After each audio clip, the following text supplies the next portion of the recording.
वर्ग 5वीचा इदान यार खान हा विद्यार्थी या ठिकाणी आज त्या 26 जानेवारीच्या निमित्ताने आपलं मनोगत व्यक्त करणार आहे।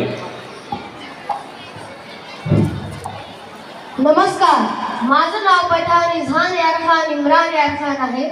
मी इयत्ता 5वी ब वर्गात शिकतो। आज मी तुम्हाला प्रजासत्ताक दिनानिमित्त 2 शब्द सांगणार आहे।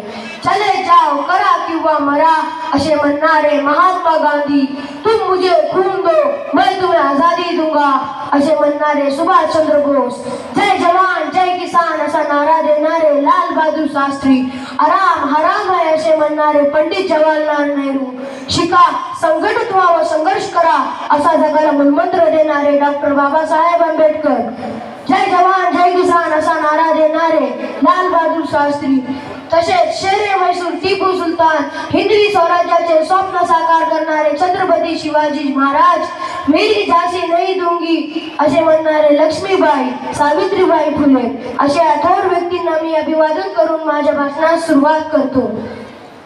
सन्माननीय व्यासपीठ, वंदनीय गुरुजन वर्ग आणि माझ्या मित्रमैत्रिणींनो, तसेच माता पालक पिता पालक सर्वांना प्रजासत्ताक दिनाच्या हार्दिक हार्दिक शुभेच्छा।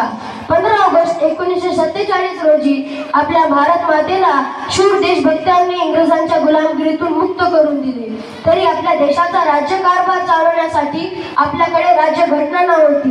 डॉक्टर राजेंद्र प्रसाद यांच्या नेतृत्वाखाली घटना समितीची स्थापना करण्यात आली। घटनेचा मसुदा तयार करण्यासाठी डॉक्टर बाबासाहेब आंबेडकर यांच्या अध्यक्षतेखाली काम करण्यात आले। त्यांनी व त्यांच्या सहकाऱ्यांनी 2 वर्ष 11 महिने 18 दिवस अहोरात्र प्रयत्न करून भारताचे संविधान तयार केले। म्हणूनच तर डॉक्टर बाबासाहेब आंबेडकर यांना भारतीय राज्यघटनेचे शिल्पकार असे म्हणतात।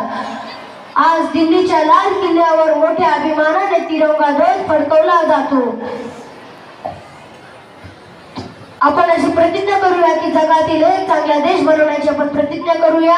मी शेवटी एवढेच म्हणेन, जे देशासाठी लढले ते अमर हुतात्मे झाले, सोडविले सर्व घरदार त्यागिला सुखी संसार, ज्योती सम जीवन जगले ते देशासाठी लढले ते अमर हुतात्मे झाले। जाता जाताना मी तुम्हाला 2 शब्द सांगतो। सारे जहां से अच्छा हिंदुस्तान हमारा, हम बुलबुले हैं इसकी ये गुलिस्तान हमारा, मजहब नहीं सिखाता आपस में बैर रखना, हिंदी है हम वतन है ये हिंदुस्तान हमारा।